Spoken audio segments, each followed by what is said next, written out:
Over 54 million Americans have arthritis, and that number is on the rise. The chronic pain and challenges these patients face are often invisible to others, but can be debilitating.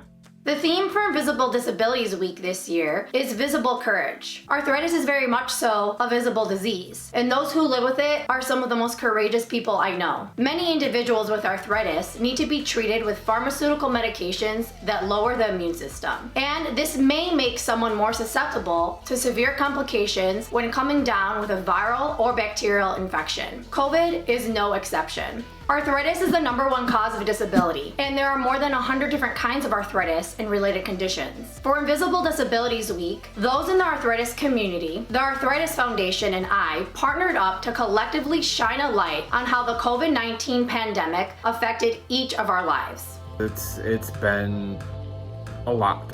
I have so much self-doubt at this point about what I think and know to be safe. Today I want to talk about not being made a priority in the pandemic as a person living with moderate to severe autoimmune arthritis and multiple physical disabilities. My name is Effie Koliopoulos.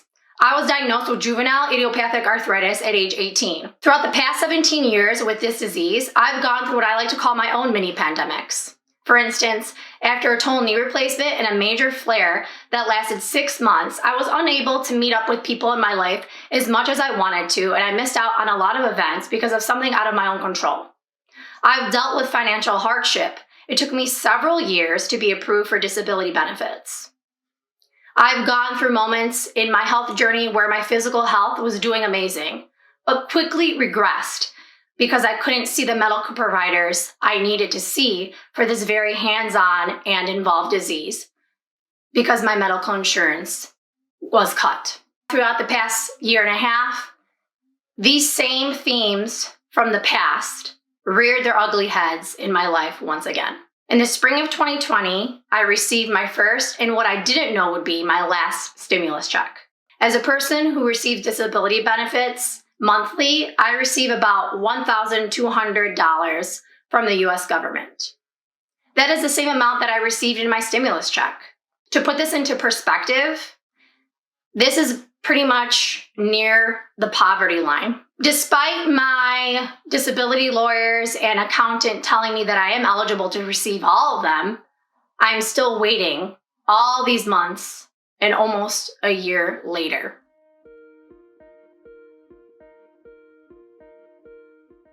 Living with a pandemic was very fearful for me, at least in the very early days. Every day when I go into work, I wear this to protect myself and my patients. A face shield, a mask, and another mask.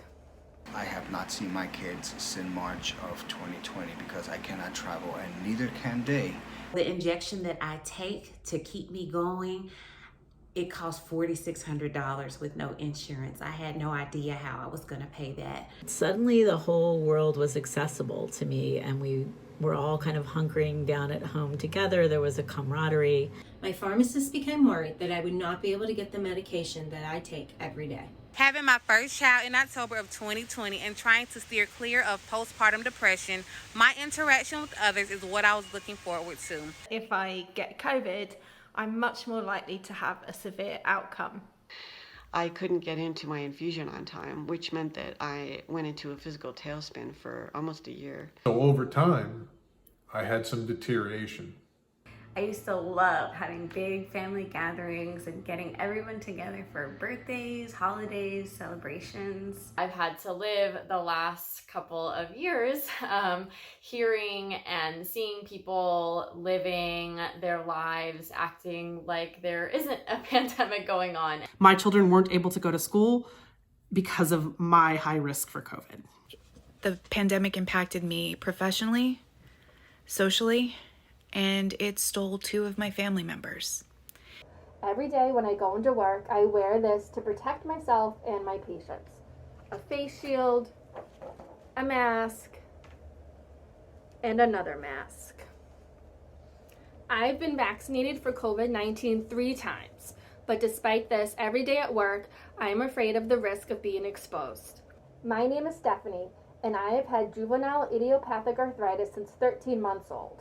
Being treated for rheumatoid arthritis with a medication that will make you immunosuppressed puts you at a greater risk of catching COVID-19, and that's exactly what happened to me in March of 2020. I caught COVID-19. I'm thankful that I was able to see my doctors virtually, and that was an option, and I think that's the one thing that actually worked out for me, because I was able to get the care that I needed virtually. It was a long road. I did not feel better until August of 2020. By then I had lost my job, I had been furloughed, antibodies had come and gone, finances were a mess. Until this day, I'm still dealing with side effects from having had COVID, and I still am under medical care. Unfortunately, because of all this, I have not seen my kids since March of 2020 because I cannot travel, and neither can they until we have a better situation with COVID-19. I have lived with rheumatoid arthritis for 17 years. I was impacted during the pandemic when I lost my full-time job, which also meant that I lost my health benefits. So the injection that I take to keep me going, it cost $4,600 with no insurance. I had no idea how I was going to pay that. However, I was referred to this foundation for some assistance, and thank God I was approved and I've been able to get my shots. However, I still have to pay for expensive labs and doctor's visits, and I refuse to switch doctors because I've been with mine for 11 years. Things could have been worse. However, I am thankful that things are as well as they are, and that God has continued to supply my every need, and I know He'll continue to do so. I was diagnosed with juvenile arthritis at 13 and have identified as disabled since I was 21. My experience of the pandemic, I think, is maybe a little different than the average person. Suddenly the whole world was accessible to me, and we were all kind of hunkering down at home together. There was a camaraderie, and I had all these professional and social and artistic opportunities that were suddenly completely available because we all had to do it virtually. Now, of course, I felt a little guilty for thriving during such an incredibly dark time. And, conversely, now that things are a little better and most of us are vaccinated and things are opening up a little bit, there is a little sense of loss of the camaraderie and all the opportunities. But of course, I'm thrilled that we're doing better. And, some of the virtual stuff is going to continue, and that's awesome. I have taken the immunosuppressive drug hydroxychloroquine for the past 15 years. In June 2020, it was falsely stated to the media that hydroxychloroquine could be used as a COVID-fighting drug. My pharmacist became worried that I would not be able to get the medication that I take every day. After many phone calls and a lot of stress, I was able to receive a 90-day supply. I am grateful to my pharmacist and my rheumatologist for acting immediately to get me the medication that I need. A serious side effect of long-term hydroxychloroquine use is retinal toxicity. Because of this, I had regular ophthalmology care. Recently, my ophthalmologist needed to make some changes due to the COVID pandemic, and my insurance would no longer be accepted by his practice. So here I am trying to find a new ophthalmologist. It is so important to make sure that we receive access to the care we need. Hi, I'm Raven Miller. I was diagnosed with rheumatoid arthritis in January of 2013 at the age of 21. I've had a total knee replacement and a dequerent vein release surgery. This past year has deeply impacted my social life. Having my first child in October of 2020 and trying to steer clear of postpartum depression, my interaction with others is what I was looking forward to. People who are in my circle are aware that I'm vibrant, I love to go out, take trips, and try new adventures, but living with RA during this pandemic, all of that had to end.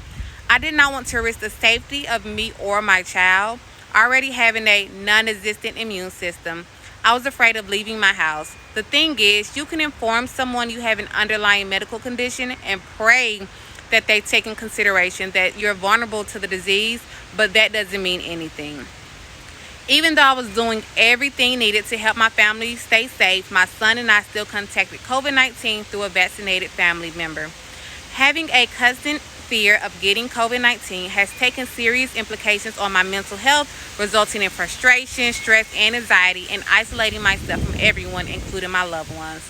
Changing my plans to have virtual dates is the thing that's assisting me. I have to take personal responsibility to protect my family.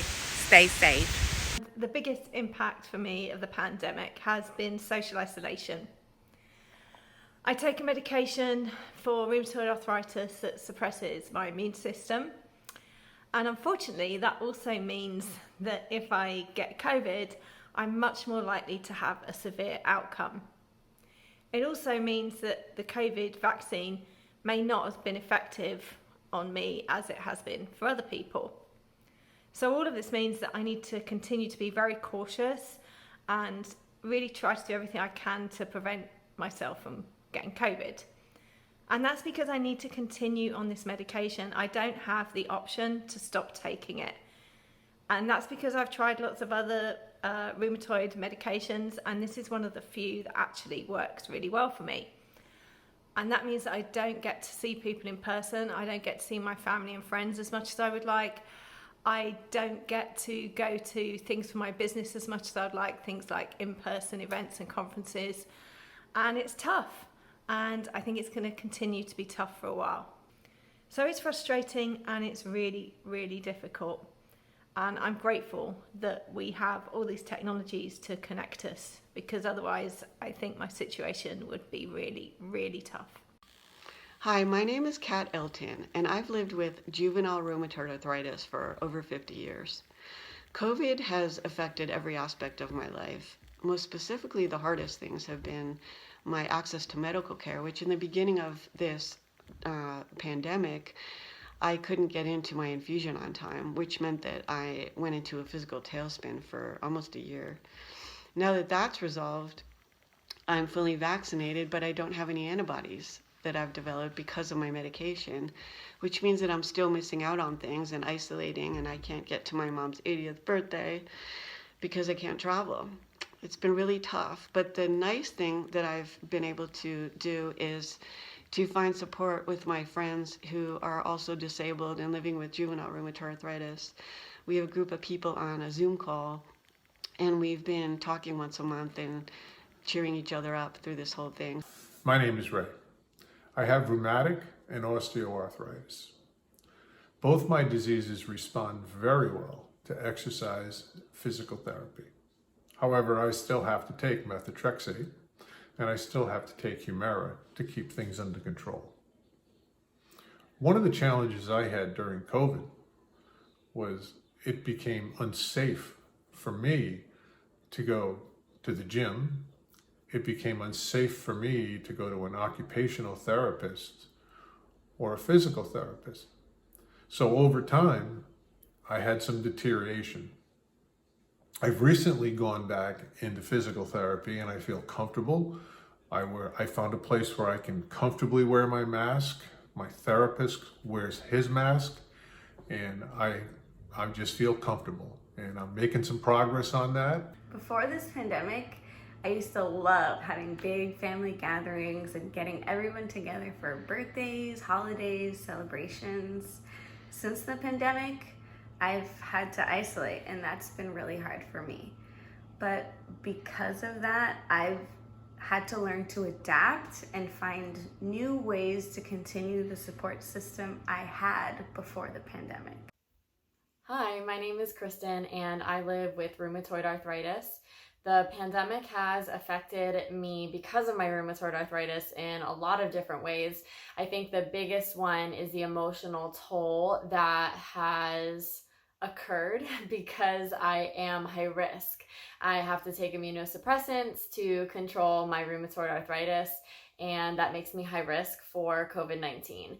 And so I've had to live the last couple of years hearing and seeing people living their lives acting like there isn't a pandemic going on and not following guidelines, and saying things like, well, it's only the disabled who are going to be affected by this, and that's me. I am a fitness coach for other people with arthritis.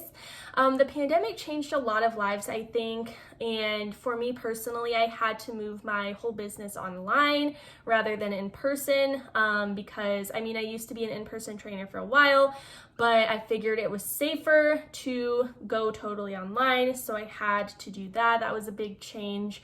As well as like getting the vaccine and having COVID. I did have COVID in January, and since then my flare-ups have been a little bit frequent. Thankfully, I have gotten the vaccination and I have had no problems so far, but I can't lie, I am a little bit anxious and a little bit nervous about like the long-term effects just from the vaccine, since there isn't a whole lot of research on how they affect people with autoimmune conditions. I live with rheumatoid arthritis, and the biggest way that the pandemic impacted me was in my role as a mom.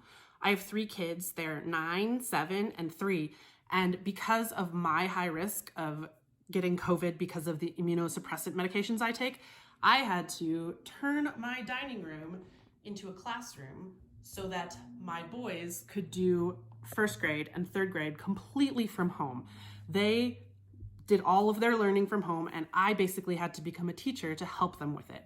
And so as we talk about invisible illnesses and the way the pandemic has impacted people, I think it's important to remember that it not only impacts the people living with the invisible illness, but also their families. My children weren't able to go to school because of my high risk for COVID. As a patient leader and advocate, I get my strength from meeting with my fellow advocates. But due to the pandemic, we've had to cancel all travel, all conferences, all meetings. And because of that, I have not gotten to meet with the people who give me strength and with the people who I represent as an advocate. Because I cannot get together with them, I feel my advocacy has suffered greatly. The fact that I can't learn from them like I would. I can't have that personal connection. Online has been great. However, it's not the same. If anyone says it's the same, they're making it up. Being in the same room with other patient leaders and advocates, that is really where the heart of advocacy comes from. Hello, my name is Juana Mata. I am an RA patient with other autoimmune conditions. I am a children's social worker and a patient advocate. Living with RA has been very difficult due to the physical pains that I go through every day. However, for the past year, due to COVID-19, my life has changed drastically. From working in an office with co-workers surrounded by people to having to work from home, isolated, and having to stop visiting my family members as I used to has taken a toll on me. My emotional well-being has been affected. Living in fear and always being on high alert, not only for me but for my loved ones, wears me down emotionally and physically. However, this has not stopped me from my mission. I have continued to advocate for lupus and other autoimmune conditions, including mental health. As this pandemic, COVID-19, has affected more of us in our everyday mental well-being. In the past, if I were to start getting sick, felt like I had a cold or a sore throat, I would call my doctor. They would send me an antibiotic or a steroid, and I'd be over it in a day or two. But because of COVID, that couldn't happen that quickly. I would have to go get a COVID test. I would have to wait for the results. I would have to then wait to get the prescription filled. It just took a lot longer. I felt sick a lot longer. And I just wasn't able to get back to a normal life because of, what was going on in the medical world. And that's how it's affected me the most. Hi, I'm Kelly, and I live with rheumatoid arthritis. The past 18 months have been some of the most trying times in my entire life. The pandemic impacted me professionally, socially, and it stole 2 of my family members. You see, my father, who was 84, and my uncle, who was 78, both had pre-existing conditions. Being somebody with a compromised immune system, I was very cautious with my own health. Well, I was even more cautious with their health. We didn't visit. If we did, it was after being quarantined for 2 weeks prior to going into their house. I was very careful. Sadly, when they needed the medical help that they required to get better to come home to us, they were exposed to COVID and both lost their lives. My father after a 3-week torturous battle, my uncle after 2 days. The pain from losing them and knowing that they died alone is sometimes worse than the pain of rheumatoid arthritis.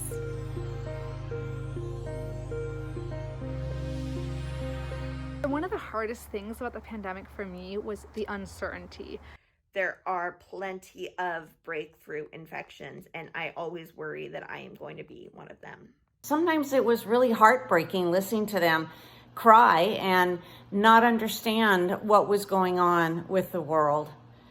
I cried nearly every single day in the beginning of this pandemic. I felt alone, emotional, and I felt like I wanted to just end it. It was hard to stay motivated and keep moving, which in turn made my anxiety even higher. I have so much self-doubt at this point about what I think and know to be safe. I did go into a deep depression because I had finally found something that I was able to do. I had to let it go. Hi, my name is Matt Brennan. I was diagnosed with rheumatoid arthritis in 2018. The last year and a half through this pandemic, it's been stressful. It's been a struggle.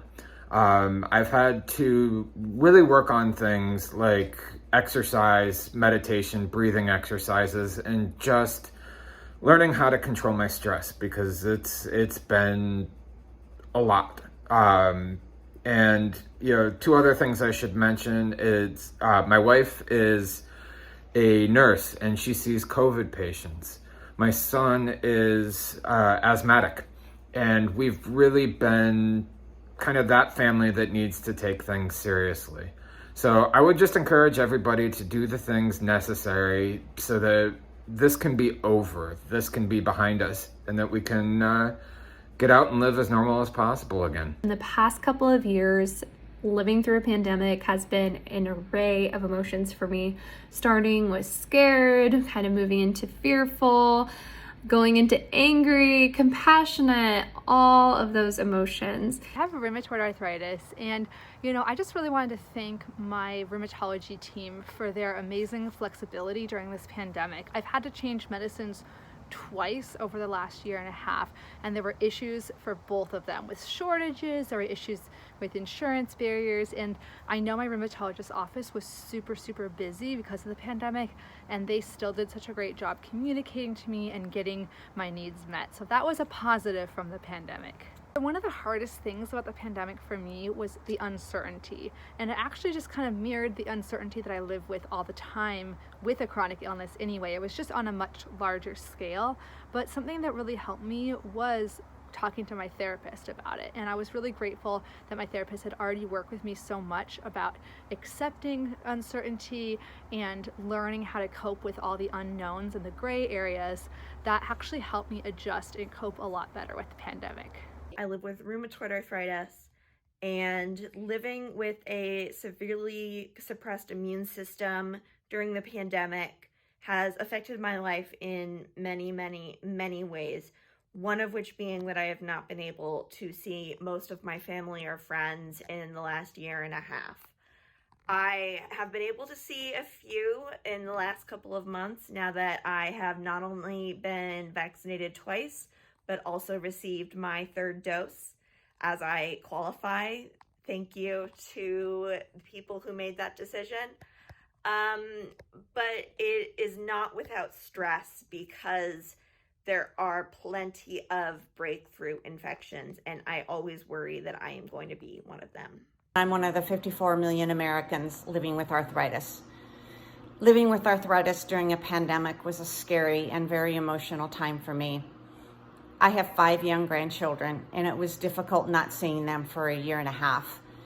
Even though we did weekly FaceTime videos, how do you explain to 5 young grandchildren, all under the age of 8, why I couldn't be there for their birthday parties, their soccer victories, or watch them open their presents on Christmas morning? Sometimes it was really heartbreaking listening to them cry and not understand what was going on with the world.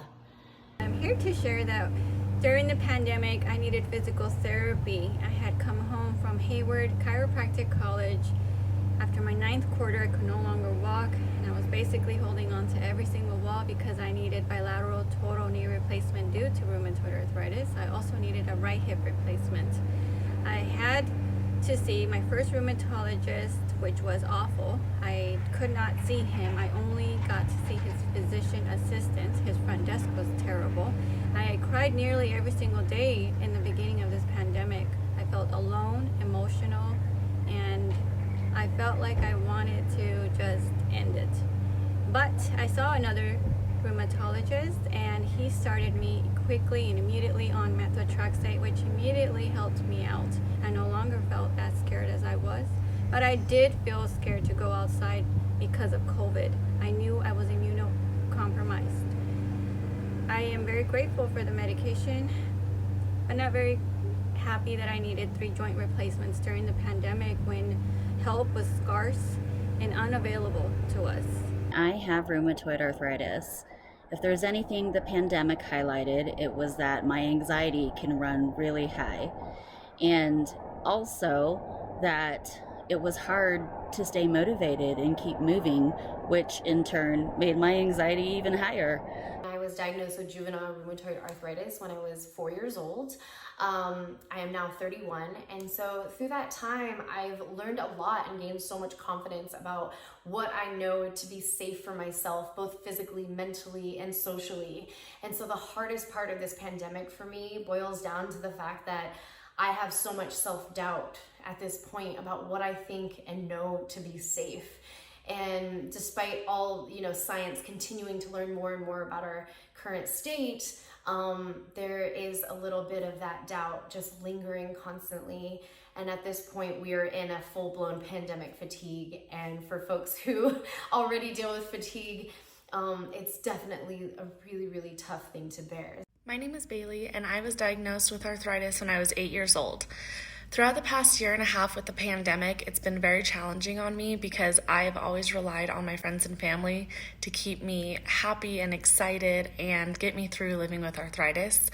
One positive that has come from it is I did have a chance to get outside more and go hiking and keep myself active. So although it's been a very challenging year, I've learned a lot. When the pandemic hit, I lost my job. At first, the job that I had, I finally found a job that I was able to do without affecting my joints. And at first, when the pandemic first hit, they gave us 4 months to where we didn't have to come into the building. And then eventually they said, okay, you all have to come back into the building.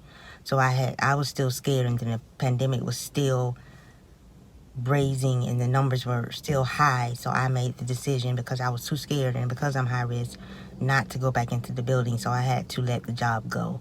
And I did go into a deep depression because I had finally found something that I was able to do after being on disability for so many years. To find something that I was able to do, I had to let it go.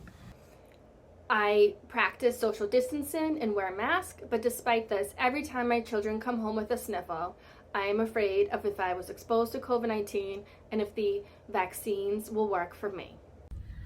Hello, my fellow roomies and spoonies. My name is Jackie, aka Rheumatica. I was officially diagnosed with RA 6 years ago, but diagnosed for several years prior. This pandemic has brought about some change for people like us, the immunocompromised community. Things like telehealth has been a game changer. Telehealth check-in, so we don't have to go into the doctor's offices and wait there in the waiting room.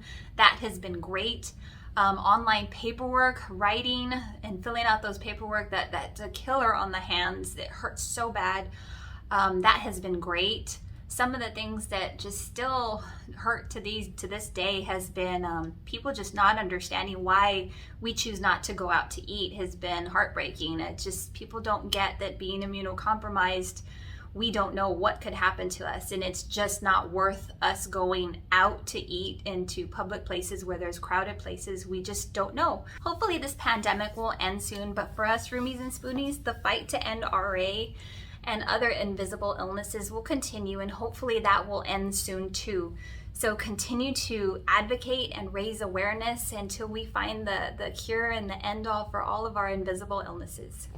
Hi there, I'm Danielle Bryant. I've had rheumatoid arthritis for 30 years. And in all of my life with living with this disease, I never experienced what I experienced during the pandemic. Isolation, feeling like you couldn't connect with people because there was so much dissension and divide happening. But I will say, out of all of that, it made me realize that others are experiencing what we have felt living with an autoimmune disease our entire lives. So although there was so much negativity surrounding the pandemic, I also hope it's opened eyes to others about empathy and compassion for those of us living with an invisible disease. Make it count. Hi everyone, I am Delaney Brown and this is my arthritis kind of life. So I've had arthritis since I was 2, got diagnosed at around 16 months because I couldn't walk. It affected my ankles first, and now I am surviving about 20 years of surviving it. I'm on the path of trying to get in remission again. When I was 12, that's when I was in remission, and then it started back up pretty bad when I was 17, 18. So I am an advocate for arthritis, and you guys can find me at Delaney Brown on TikTok, Instagram, YouTube. I post a lot of update videos about how I'm doing. And right now, at 20 years old, it affects my eye. I'm currently legally blind in this eye, and yeah.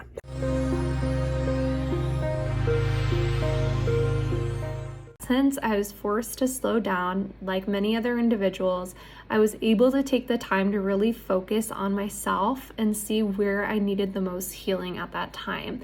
So it's gifted me a little bit of time to slow down, look at what's in my control, and do the best for my health. So in thinking about the impact that the pandemic this past year and a half has had on me personally, when it comes to dealing with my rheumatoid arthritis, as strange as it sounds, I'm very grateful to have been given the gift of time. Here's what I mean by that. So prior to the pandemic, I was working constantly. I'm a dancer and a stilt walker, so all of my jobs are very physically demanding. I was diagnosed with RA the following February and started to struggle, December-ish of 2020. And I wasn't put in an uncomfortable position to where I had to make those choices myself to leave those jobs that I really could no longer do.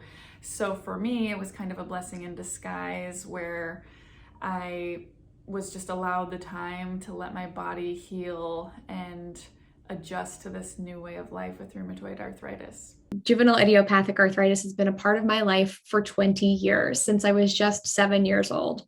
And as such, I'm very familiar with the different challenges that patients face as they navigate life with a chronic, painful condition like arthritis. And I have never been more aware of the resilience that patients have to have than I have been throughout this pandemic. Since March 2020, I have seen patients tackle medical supply shortages, shifts in the way that they receive care, delays in their surgery schedules, changes in how they receive insurance because of job uncertainty and financial strain. We have seen so many challenges as a global community as we face this pandemic, but specifically as an arthritis community too. And for me personally, these challenges have been so eye-opening that they actually inspired me to pursue a new degree. I decided to go back to school and pursue a master's degree in public health, because I really believe that the challenges that we've faced today and the resilience that our patient community has showcased so firmly is something that we're going to need a whole lot of in the future. And I think that the more we have patients leading the way, the stronger our responses can be. So I feel very thankful for the lessons I've learned throughout this pandemic, but I feel very aware of the challenges that we had to face together in order to learn them. I have had rheumatoid arthritis for 3 years now. I was diagnosed when I was 21. So this is like my 3-year anniversary, as I like to call it. The pandemic happening has really impacted my body, my mental health, my personal well-being. It's made it more difficult, and I think that's the same for pretty much everyone. But for Invisible Disabilities Week, what I'd like to share is that I've learned a lot through the pandemic. I've learned a lot about myself, how to take care of myself, and really emphasizing self-care. Hi, I'm the disabled gardener, and I'm on a mission to find ways to keep gardening despite chronic pain from arthritis. Before the pandemic, I had elected to have surgery. I had an injury that needed an MRI and physical therapy, and I needed a specialized brace. Suddenly, all of that became unavailable to me. The pandemic had hijacked my medical care, and like many others, my anxiety was spiraling. What if I couldn't see doctors or get procedures I needed? What if I couldn't get my medications or supplies or food even? I decided to double down on my vegetable gardening efforts. And as I learned to increase my gardening activity without increasing my arthritis pain, I began to relax. I realized I am in control. I can take charge of my health in a way that allows me to grow healthy vegetables, exercise my body, and calms me down. Full circle, the pandemic gave me the courage to rise above my anxiety caused by the pandemic. Hi, I'm Rick Phillips. During the pandemic, my wife and I really were not able to go to the gym. So we took up the sport of walking. I have balance issues, so I bought this great set of poles. Of course, on summer days, I wore my wonderful hat. And because I was walking so much, I participated in Walk to Cure, and I got this fabulous shirt. We walked more than 200 days in the last year, each time around 2 miles. And the very best part, at the end of each walk, we make time and have coffee together. So 2 things I learned in the pandemic is that I am resilient and adaptable. The silver lining, I think, is that I learned some things about how I can make a difference in managing my invisible illness by staying active and keeping moving and not being afraid to talk about the mental health issues I might be facing with increased stress or anxiety, and just asking for help when I need it. One of the inherent struggles of people who live with arthritis, especially in its more severe form, is not just the physical limitation, but the feeling of isolation and fear that comes with not being able to access people or services. And one of the things this pandemic has revealed on a large scale is the toll that fear and isolation has on mental health. Those living with arthritis, it's often seen as just a physical challenge, and the mental and emotional component is often overlooked. Those fears have only been amplified as the pandemic has created further limitations with access to critical health care. Experiencing lockdown and ongoing fears about the future has continued to take a toll on mental and physical health. But I hope through this experience there is more awareness and empathy toward those who live with arthritis. And if you know anyone who is struggling, please reach out to them.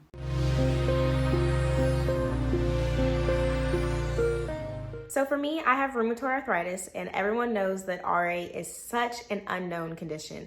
And I think that with COVID-19, that was the biggest thing that I dealt with, was how much of an unknown COVID really is. Like for RA, I don't know if the next day, if my RA is going to feel as great as it did the day before, or if my medications are going to work as great as they did the year before. And so for me, with dealing with such an unknown when it comes to my own body, having to deal with that unknown when it comes to a global-wide pandemic, it's very exhausting. And I understand that it was such an unknown to everyone, but I can't help but just wish that there were more resources that were out for people with RA on what to expect during the pandemic. For example, when the vaccine came available, or when it was like in trials, I would have loved to have had like my rheumatologist send me little pamphlets about how people across the world with RA, how they were dealing with getting the vaccine and how their body was responding, and how people with RA were actually responding to getting COVID, and like how they were responding while they were recovering from COVID, or if they were in the hospital with COVID. And I understand that these are so many data points that it's kind of hard to get because people have to disclose the information that they have rheumatoid arthritis. But I can't help but just wish that I had those, just so that it would have gave me a peace of mind, and I would have just felt, just kind of comforted in knowing that, okay, this pandemic is such an unknown, my RA is such an unknown, but I have some things to look at so that I can kind of hopefully get more of like a known of what I have to look forward to. And I know that as we continue to learn more about it and stuff is becoming, more advanced and more knowledgeable to us, I hope that our rheumatologists just across the US actually put together little like pamphlets or emails or newsletters so that we can take them home, we can learn from them, and we can really look at the hardcore facts so that we know what to expect. I also think that the way the vaccination appointments were handled could have been done a lot better. Being told I just have to wait or log in at 6 in the morning every day for 2 weeks to try to get an appointment while I'm immune compromised and live with a severe form of arthritis is very scary to hear. And luckily I got the vaccine, but that whole process I felt could have been much smoother for those who live with immunocompromised systems already.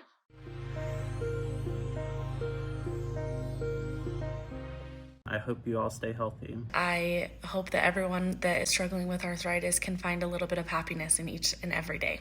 I hope this pandemic ends soon so that we can all get together and finally rely on each other to become the best advocates that we possibly can be.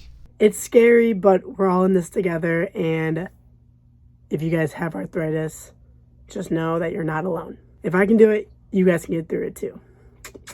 Bye, guys.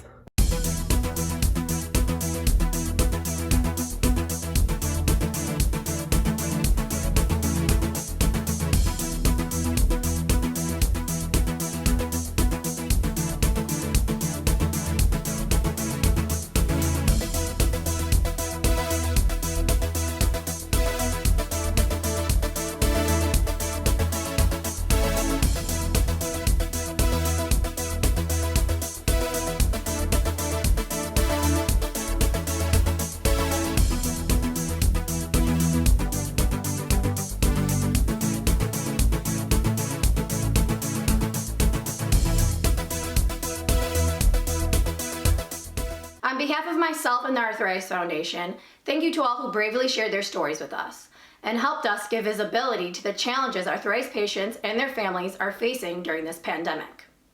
Please like and share this video with your family and friends to help us raise more awareness.